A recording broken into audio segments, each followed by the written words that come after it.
Bahagian dakwah JAKIM dengan kerjasama Institut Tadbir Awam Negara (INTAN) dan Jabatan Perkhidmatan Awam JPA telah membuat satu seminar kelestarian keselamatan negara yang dihadiri seramai 800 orang penjawat awam dari pelbagai sektor dan agensi. Tuan-tuan dan puan-puan sekalian, realiti mengenai ekstremisme dan fanatisme ini adalah kenyataan yang sukar untuk kita tolak. Sukar untuk kita nafikan kerana ia tegak berdiri selama dan selagi erti fanatisme dan ekstremisme itu merujuk kepada gejala-gejala di luar kebiasaan. Fenomena-fenomena yang dianggap luar daripada arus perdana pelakuan manusia. Maka kalau itulah ta'rifannya, maka sesungguhnya wujud ekstremisme dan fanatisme di dunia Islam disebabkan sama ada sejarah daerah-daerah berkenaan, budaya masyarakatnya, ataupun kerana rangsangan keagamaan. Sama ada disebabkan oleh fahaman yang betul ataupun tidak. Kenyataan ini semestinya membuat kita merujuk paling dekat kepada apa yang berlaku di selatan Thailand, di selatan Filipina, dan seterusnya hari ini yang sedang merebak di Syria, di Yaman, di Mesir dan sebagainya. Artinya dalam bahasa Inggris, there has been a high incidence of extremist and fanatical activities among Muslims worldwide. Kalaulah tafsiran ekstremisme begitu, tidak ada orang yang dapat menafikannya. Tetapi ia tidak cukup dengan pengakuan ini, pendakwaan ini. Disebabkan pertama, di daerah-daerah ini sama ada Islam ataupun tidak. Kerana berbekalkan sejarah mereka, budaya hidup mereka, A World Without Islam, sebagaimana yang tergambar dalam sebuah buku baru-baru ini, akan semestinya membawa dan membuah kepada gejala serupa. Meaning that with or without Islam, sebagaimana yang berlaku di Afghanistan, di Northwest Frontier, disebabkan oleh faktor-faktor kekabilahan, faktor-faktor kekeluargaan, faktor-faktor cemburu dan sebagainya. Di sana sama ada mereka beragama Islam ataupun tidak. Sama ada mereka ini beragama pra-Islam atau tidak. Sama ada mereka ini menganut agama Kristian ataupun tidak. Realiti sama akan terpaksa dihadapi disebabkan oleh sejarah dan budaya masyarakat di tempat-tempat yang saya maksudkan. Ini juga perlu difahami. So in a way, apabila ada deskripsi dan ungkapan bahawa a world without Islam will necessarily produce this kind of predicament di kalangan umat Islam, kita juga tidak dapat menafikan. Kedua, disebabkan oleh realiti sejarah dan budaya di tempat yang berkenaan. Akibat daripada campur tangan luar, ganggu gugat dalam perhubungan antarabangsa serantaunya, antara India dan Pakistannya, antara Pakistan dan Afghanistannya, antara Mesir dengan Yamannya, antara Saudi dengan Yamannya. Maka dalam realiti ini, maka sekali lagi negara-negara yang tersudut dalam sejarah dan realiti ini akan berinteraksi dengan gaya dan cara serupa sambil memunggahkan apa yang kita sebutkan tadi sebagai ekstremisme dan fanatisme. Artinya seandainya mereka ini bukan beragama Islam sekalipun. Seandainya mereka ini ada orang lain yang terhumbang dalam situasi yang sama akibat daripada penjajahan, hubungan antarabangsa antara negara serantau, maka lahirlah juga gejala-gejala yang serupa berdasarkan kerasionalan dan kelogikan keadaan yang ada di tempat-tempat itu. Ini juga kita perlu faham. Kerana selama ini realiti yang pertama dan yang kedua yang saya sebut kita terima as people who are living on the receiving side kita hanya menerima gambaran luar tanpa kritis. Tanpa memahami dan mendalami realiti yang saya sebut tadi. Dengan berdasarkan prisma yang ada, kita kadang-kadang melahirkan sudut pandangan yang simplistik. Dan apabila itu berlaku, reaksi kita, polisi kita, program kita juga kadang-kadang menyasar. Bushfighting, gejala-gejala one off. Setelah 3 tahun buat, tak terpakai diganti yang lalu. Sehingga kita berdepan dengan apa yang pernah saya sebut sebagai gejala one off yang sering menciri negara-negara membangun negara-negara ketiga. Kita juga tidak ketinggalan dengan wajah itu kadang-kadang. Biarlah saya kata itu. Pembentang kertas kerja kedua yang berusaha, Dr. Kaminder Singh Dhillon telah membentangkan kertas kerja beliau. My focus is on international security and terrorist organization. So let me first of all very clearly state my premise or my main argument, which is that terrorist organizations that we have today are a real and imminent threat to global peace and security. And there can be many reasons for this. Yeah? Tapi I think we will all agree that the main reason why they are a clear and present threat to us today is because they are a challenge to the existing international order in the world today. So let me first of all begin by trying to establish the gravity or the severity of the threat that is posed by terrorist organizations all over the world. So as we can see very clearly, there are 130 active terrorist groups worldwide in the year 2015. Now the number of nations is quite close to 130. We have about 200 nations. So you can imagine the gravity and the severity of it. Terrorist organizations operate in 162 nations across the globe. That means more than 90% of the world's population, in fact 99.6% of the world's population, is directly or indirectly affected by the phenomena of international terrorism. From the year 2000 to 2014, the world has seen close to 125,000 terrorist incidents all across the world. And from the year 2006 onwards, the worldwide death toll has been touching close to 25,000 people per year. And if you look at the graph carefully, the first figure, the first bar is for the year 2000, which means prior to 2000 and in 2000, the figure was below 5,000. And now it has gone up close very much to 25,000, which means that since the year 2000, there has been a five-fold increase, 500% increase in the number of people that are killed by terrorism. Now, I've decided to show you this graph because I think in our minds, we can sort of roughly agree that these are the peaceful countries in the world. Look at the one on the left-hand side, Switzerland. Now, we can argue that Spain, perhaps Britain, perhaps France, they are prone to terrorist activities. But look at Switzerland, all right? And look at Belgium. So these are countries which are, traditionally known to be peaceful, but even they, over the years, have been subject to terrorist activities. Now, these are the top 10 terrorist attack countries in the world. So look carefully at the list here from Iraq right down to Thailand, and a few things become very clear. Number one, you can see great regions of the world in this list. The Middle East is there, Asia is there, Africa is in there, Central Asia is in there, and Southeast Asia is there in the list of the top 10.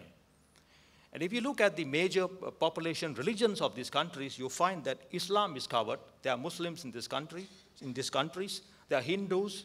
India is representing them. There are Catholics, Philippines, and of course, Buddhists in Thailand. So short to say, basically no one is exempt. Now, this is the top 10 list, ladies and gentlemen. If we look at the top 20 list, what happens is the circle becomes even bigger. So what we have now, in addition to Middle East and Asia, Central Asia, Southeast Asia, is now we have Russia, and we even have Latin America in the top 20 list. Now, this is a list of 13 countries that are expected to have to either join the top 20 soon or to have increased terrorist activities by substantial numbers in the year 2015 onwards. And now if we look at this list carefully, none of these countries, these 13 countries, are in the top 10 or in the top 20 already. They're outside the top 10, outside the top 13, which means the top 13 and the top 20, whatever the figure is going to be, and these figures are provided by the World Global Index. The point I'm trying to make is that terrorism, international terrorism, is on the rise. It is increasing, and virtually no one is going to be exempt from the effect of it.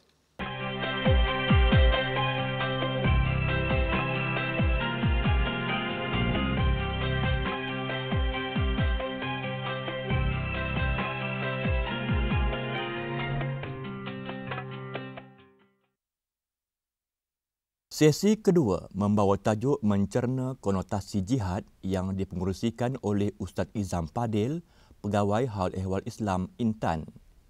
Pembentang kertas kerja terdiri daripada yang berbahagia Sahibus Samahah Datuk Dr. Zulkifli Muhammad Al-Bakri, Mufti Wilayah Persekutuan, dan yang berbahagia Datuk Profesor Muhammad Nasir bin Disa. Apa yang saya nak sebut, bila Nabi sampai kota Madinah, pada masa itu kita tengok apa yang Nabi selesaikan dulu. Nabi selesaikan dalam perkara paling asas. Paling asas dengan 3 networking kemanusiaan, 1 dengan ketuhanan. Jaringan hablum minallah dan hablum minannas. Orang, mana-mana pemimpin utama negara, bila dia pegang jawatan, ucapannya itu yang pertama akan menjadi dasar ataupun sebagai roadmap yang utama. Nabi menyatakan, bila sampai kota Madinah, Nabi ucap, Abshus salam, wa at'imut ta'am, wasilul arham, wasallu bil laili wan nasu niyam, tadkhulul jannata bisalam. Hai manusia, tebarkan salam. Jamu orang makan. Kemudian sambung silaturahim. 3 ni manusia. Sebab ini juga sebagai cara juru bicara dakwah, cara untuk nak selesaikan kemeluk manusia. Dan katanya yang keempat, sembahyang malam, kamu dapat masuk syurga Allah dengan sejahtera. Dia nak bina satu negara Islam yang kita kata memang tak ada sadak atas muka bumi siapa dia kata negara Islam aku lebih pada negara Islam Rasulullah, tak ada. Tapi macam mana dia letakkan satu sisi macam itu? Sepatutnya dia akan fikir pertahankan negara dia dulu, tak dalamang dulu. Bila dah stabil dalam keadaan itu, kita tengok apa dia buat. Bila dia beri asas macam tu, dia fikir macam mana tapak pelaksanaan. Makanya dia bina masjid. Makanya dia jaringkan satu jaringan muakhah, persaudaraan. Dan dia buat satu ban ataupun kita kata Mitsaq Madinah, perlembagaan yang paling adil di muka bumi, tidak pernah boleh dikritik oleh mana-mana piagam termasuk PBB. Paling adil, tuan-tuan. Hak Yahudi bagi. Hak orang bukan Islam dia bagi. Hak Muslim kena bagi. Dan itulah Rasulullah sallallahu alaihi wasallam. Baik. Selepas daripada itu, mana-mana pun dia ada cabaran. Apa yang kita nak maksudkan di sini, contohnya jihad. Baca dalam Al-Quranul Karim, bila sebut kalimah jihad, dia beza dengan satu lagi kalimah namanya qital. Bila jihad ni sifatnya menyeluruh. Dengan tubuh badan, dengan harta, dengan pelbagai. Tapi kalau qital tu maknanya dalam medan peperangan sahaja. Sebab itu bila jihad bi amwalikum wa auladikum wa anfusikum sebagai contoh, dengan anak, dengan isteri, dengan keluarga, dengan harta benda, dengan jiwa raga, dia umum. Tuan-tuan, di situlah lahirnya keperluan kepada kita fi keutamaan. Fi jihad. Seorang sahabat datang, cukup lengkap, sihat, muda, gagah, mampu, berkelayakan, cukup pandai bersenjata dan menggunakan senjata, pergi bertemu Rasulullah sallallahu alaihi wasallam. Ya Rasulullah, izalli bil jihad. Ya Rasulullah, izinkan untukku berjihad. Nabi tengok dia. Dari sudut cukup memang cukup. Nas Quran suruh jihad, infiru khifafan wa siqala. Pergilah, susah ke senang ke pakat pergilah. Ayat cukup banyak. Tapi orang ni dia minta izin. Dan Nabi tengok. Lahiriah zahir cukup lekat. Tidak ada sebab untuk tidak diterima. Dan tidak ada sebab untuk ditolak. Tiba-tiba Nabi tanya satu soalan. Ahayyun walidaka? Apakah ibu bapa kamu masih hidup? Kawan ni pun jawab, ya. Nabi tengok ke dia, lalu Nabi jawab. Apa kata Nabi? Nabi kata, fafihima fajahid. Kamu berbakti kepada kedua-duanya, kamu telah berjihad.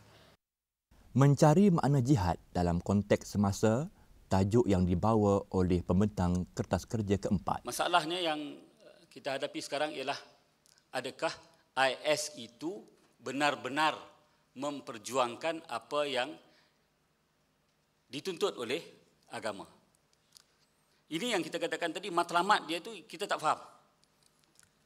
Masing-masing mengambil pendekatan jihad, qital ini sebagai yang utama. Sedangkan Rasulullah SAW menjadikan jihad itu sebagai way ataupun jalan untuk menegakkan Islam. Rasulullah SAW berperang ataupun berjihad mempertahankan Madinah kerana di Madinah itulah Islam akan ditegakkan. Jadi matlamat dia apa? Matlamat dia ke jihad ke ataupun matlamat dia menegakkan Islam? Ini yang perlu kita fahami. An aqimuddin wala tatafarraqu fih. Hendaklah kamu menegakkan Islam dan jangan berpecah belah. Jadi matlamat Rasulullah, matlamat orang lain, matlamat khulafa ar-rasyidin, matlamat yang ditunjukkan oleh para ulama ialah menegakkan Islam. Yang ini kita tak nampak. Tapi yang kita nampak ialah berperang, berjihad itu. That is the wasilah ataupun jalan untuk menegakkan Islam. So dalam konteks negara kita pada hari ini, adakah kita perlu kepada qital ataupun jalan berperang itu untuk menegakkan Islam?